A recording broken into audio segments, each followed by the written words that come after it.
Welcome back to another segment of Behind the Scenes of the Waltons. Today I'm going to be talking about another episode from season 6.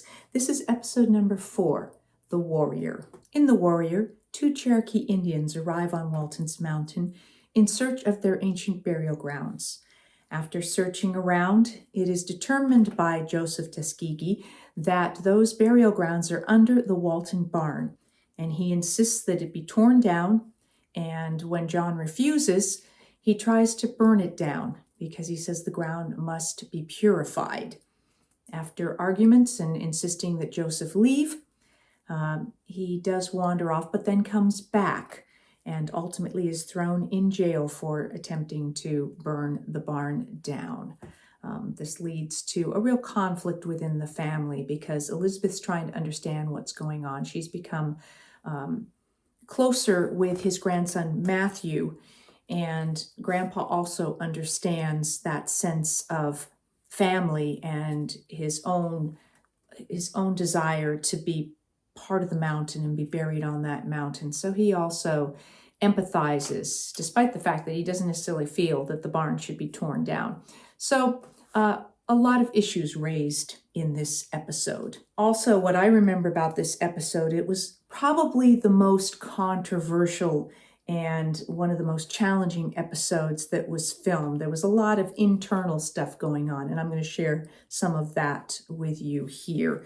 Our director was Ralph Sinensky, and he has a wonderful blog that he does about his many years of directing for television, and including the episodes that he directed for the Waltons. And he had a number of things to say about this episode, The Warrior. In the book, Goodnight John Boy, which I often reference here, Ralph Sinensky spoke briefly about the circumstances behind this episode. In this, he says, some shows were more of a challenge than others. Sometimes what went on behind the camera was as dramatic as the action in front of the lens. Such was the case with The Warrior. We had decided that the wonderful character actor Edward Franz was just the one to play the role of the 100-year-old Indian. So Franz was cast. About 3 days before the filming was to begin, we learned that Ralph Waite and Will Geer insisted on a real Indian be cast in the role. The American Indian movement became involved, and the whole situation became difficult. So auditions were held. Mostly young Indians in their 20s tried out for the role of the old warrior. One man in his 60s came to the audition, and although his acting experience was limited, he was a film extra. We cast him for the look alone. I was furious. I felt a wonderful script had been sacrificed. The filming was completed, and during it, my relationship with the 2 rebels was very professional, but cool. Several months later, I returned to direct another episode, the one bringing Ellen back after her stroke. Will was wonderfully supportive during the difficult filming. On the last day after the final shot was in the can, I hugged Will. As I thanked him, he looked at me with a twinkle in his eye and said, "Oh, so you've finally forgiven me." And I, with a twinkle in my eye, responded, "Oh, not entirely, Will, not entirely." Those were my last words with Will Geer. He passed away about 3 months later.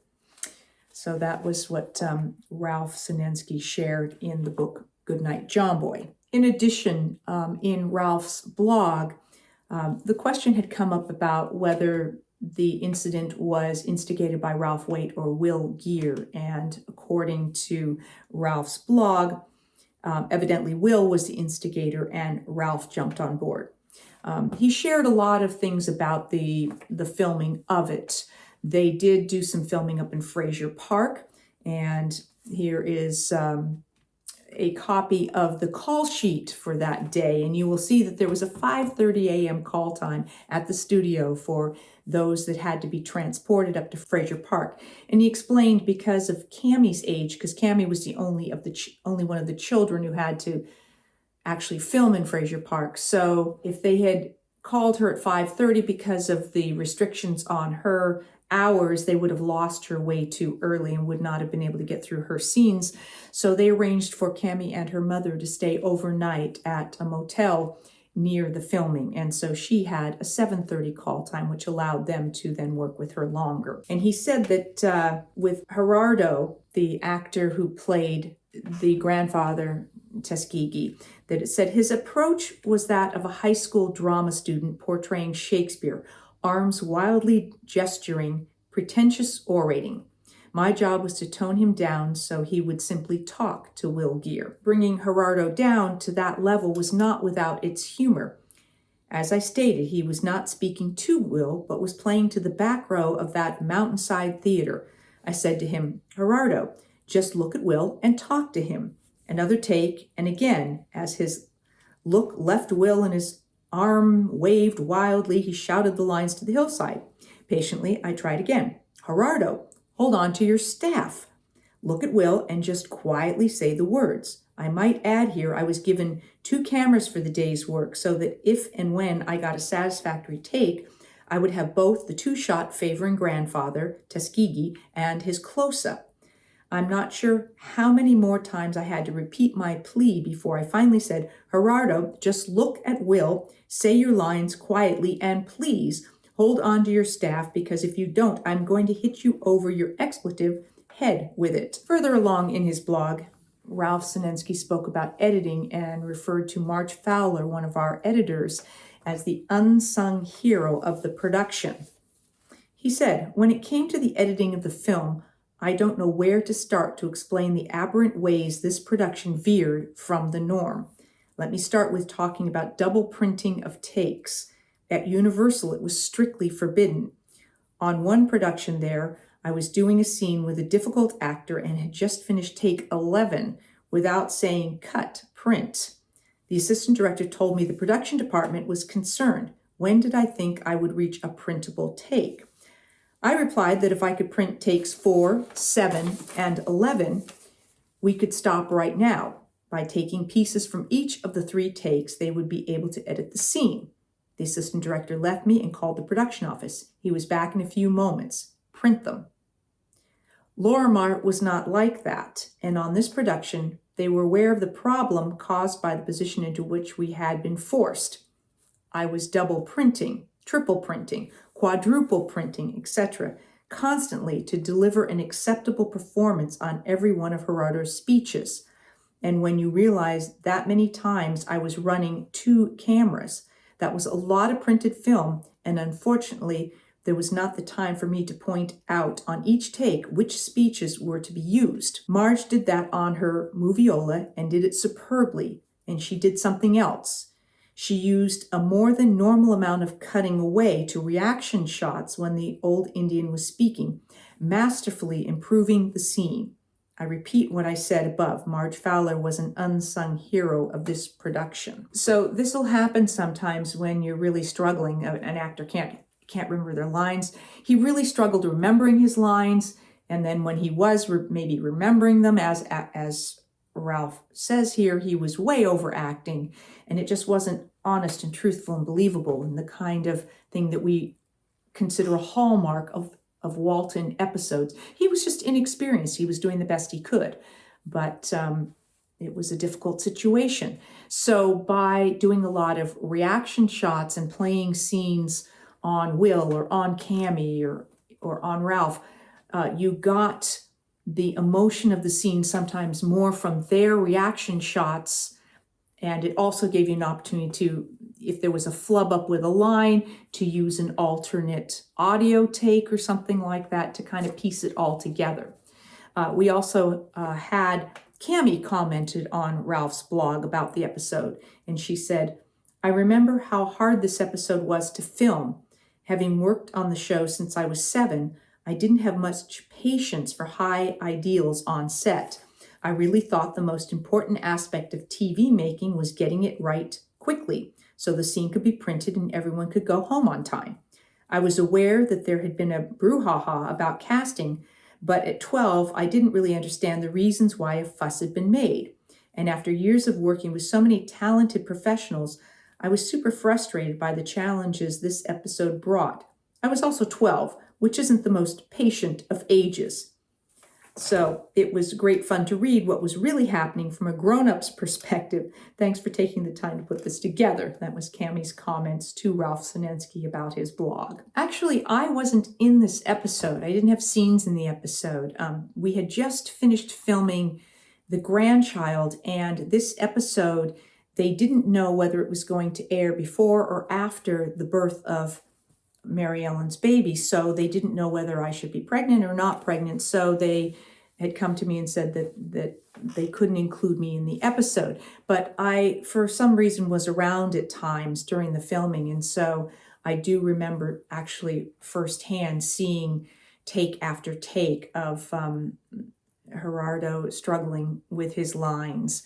It was certainly a difficult situation all the way around. And I think people were split on different sides of the debate about when is the most important thing to cast the best actor for the role, and when is it the most important thing to hire someone who is ethnically correct for a role. And it's a debate that, has been in play for a number of decades now.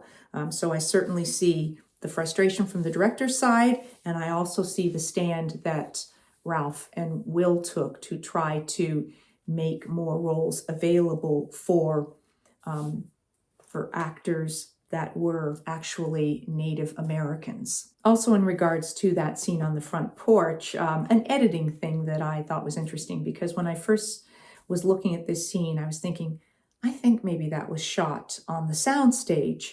It just struck me that way. And then a little later on in the episode, there was a point where clearly there was a shot of the exterior of the house on the back lot when the camera sort of pans across. And as you'll see, at that point, you see kind of like the vines and stuff that are growing up along the railing. They're a little thin there, and yet in the scene that I referenced where they were all up on the porch, you can look at the actual cuts that were involved. First of all, they see Joseph and Matthew approaching the house, and that's clearly the exterior back lot because they're walking along the road, and that only existed outside.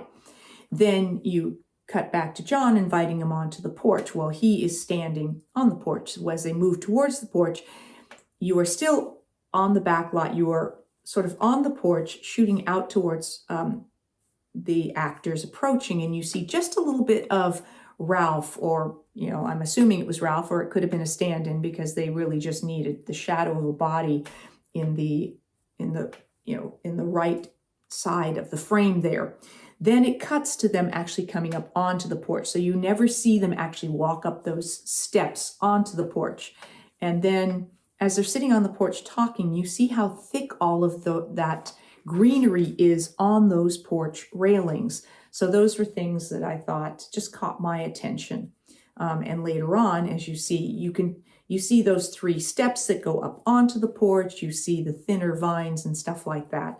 So those were the aspects that I looked at that pointed out to me where things were shot. This was also another episode where we dealt with a fire. So we had the burning of the house, we had the burning of the schoolhouse, and now here we have the burning of the barn. So we dealt with fire a fair bit on our show. I thought it was very funny. There's a scene where Jim Bob and Elizabeth are talking. Elizabeth wants Jim Bob to drive her into Rockfish to visit Mr. Tuskegee in jail. And she's trying to sort of bribe Jim Bob. She said she'll give him, she'll pay him to take her because he says, I don't run a taxi service. So finally he agrees on 50 cents, which she says she doesn't know where she's going to get it from, but okay. So they go over to the car, and you see he's been standing at this little workstation, little table, wooden table. And they go over to the car, he honks the horn, they get in, they start to drive off. Now, David Harper has talked about how difficult that car was to drive.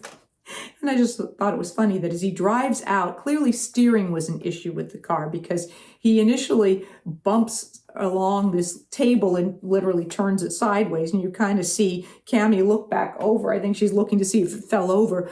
Then he sort of swerves over to the left and runs over the embankment a bit and over a log or something before finally making his way back onto the road. So I don't think that was supposed to be the path of his exit, but just an example of the struggles David had driving this really tricky vehicle. There's a very moving speech at the end, near the end of the episode, when Mr. Tuskegee shares with the court about his ancestors being driven from their land, and that 17,000 of them started this journey and 4,000 died along the way. And this was what was known as the Trail of Tears.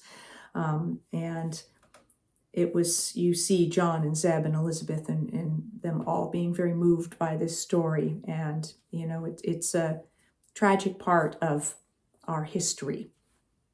And then right after he sort of finishes this tale, he collapses, and ultimately Aaron comes to tell them that, he has died, just after Grandpa has literally dug a hole in the barn and found bones and proof that the burial grounds were indeed under Walton's barn. And so then they have to decide what they're going to do. Finally, they decide, they offer the mountain. Grandpa says that, they can start a new tradition, and that there's a beautiful undisturbed ridge up on the mountain. And so young Matthew Tuskegee agrees. And so they have a lovely burial up on the mountain for his grandfather. And we see Elizabeth plant some flowers on the gravesite. This role of Joseph Tuskegee was played by actor Gerardo de Cordovi, and Matthew was played by Ernest Esparza III.